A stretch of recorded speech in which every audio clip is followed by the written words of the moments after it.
পুলিশে সার্ভিস করি। ব্যাপারটা হচ্ছে আমরা ট্রাফিকে আছি, আমি এএসআই। এখানে তো ওই সিভিকে দিয়ে দিয়ে গাড়ি ধরা হচ্ছে, কেস করছে। তা আমাকে সঙ্গে রাখা হচ্ছে ঠিকই, কেস খেলে তো আমি খেয়ে যাব। বুঝেছেন, কোনো কনস্টেবল সঙ্গে থাকে না। সমস্যা এটাই দাঁড়িয়ে যাচ্ছে। এর আগে অত্যাচার করছে, এই জন্যই আপনাকে বলছিলাম যে ওরা খাকি পোশাক পরে মানে কনস্টেবল সেজে গাড়ি ধরা, আমাদেরও এরাও চাপ দিচ্ছে। বুঝেছি, সোনারপুর ট্রাফিক গাড়ি বেশিরভাগ বাইপাসের দিকে হয়। এটা হচ্ছে কি ঘটনা হচ্ছে, ধরেন কেস যেরকম হয় কেস করতে হয়।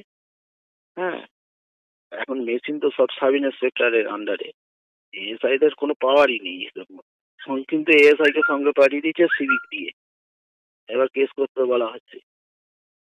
সমস্যা তো তারই, প্রবলেমে পড়লে তো আমরা ফেসে যাবো।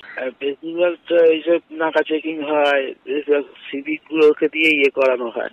গাড়ি ধরে ওরাই খাঁকি পোশাক পরে ওরা করছে। সেখানে অ্যাকচুয়াল কেস করবে তো সাব ইন্সপেক্টর, মেশিন শুধু সাব ইন্সপেক্টর আছে, এএসআই কোনো টাইটেলই নয়, কেসের ইনভলভ নয়। আমরাও পারি না, ওর সঙ্গে পাঠানো হচ্ছে, ঠিক আছে পাঠানো হচ্ছে, সঙ্গে কনস্টেবল দেওয়া হচ্ছে না। ফেসে গেলে তখন কিন্তু আমাদের ঘাড়ি এসে পড়বে।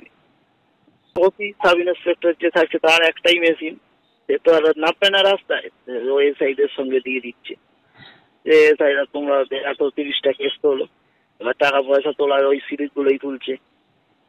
ব্যাপারটা এইটাই দাঁড়িয়ে যাচ্ছে। এবার ফেসে যখন যাবো তখন যে কে অফিসার ছিল সঙ্গে সে ফাঁসবে। আমি বলছি এইটা পেপারে যাতে পাস করা যেতে পারে যে এখানে খাঁটি পোশাক পরে কেন সিভিকরা গাড়ি ধরবে। মেন সমস্যা এইটাই।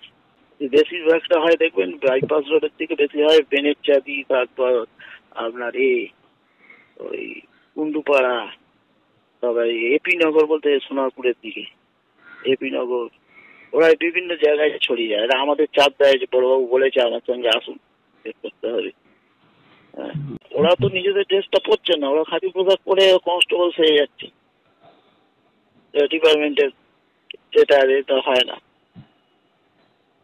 এইভাবে এরা চালাচ্ছে ওই সিভিকগুলো। সোনারপুরে দেখবেন বেশিরভাগ সব যেগুলো খাঁটি পোশাক পরে আছে, লেটার গুলো দেখলেই বুঝতে পারবেন WBCB বলে লেখা আছে। এটা তো অত মানুষ খেয়াল করে না, ড্রেসটা দেখেই ভাবছে যে ওরা পুলিশ, অ্যাকচুয়াল তো ওরা সিভিক।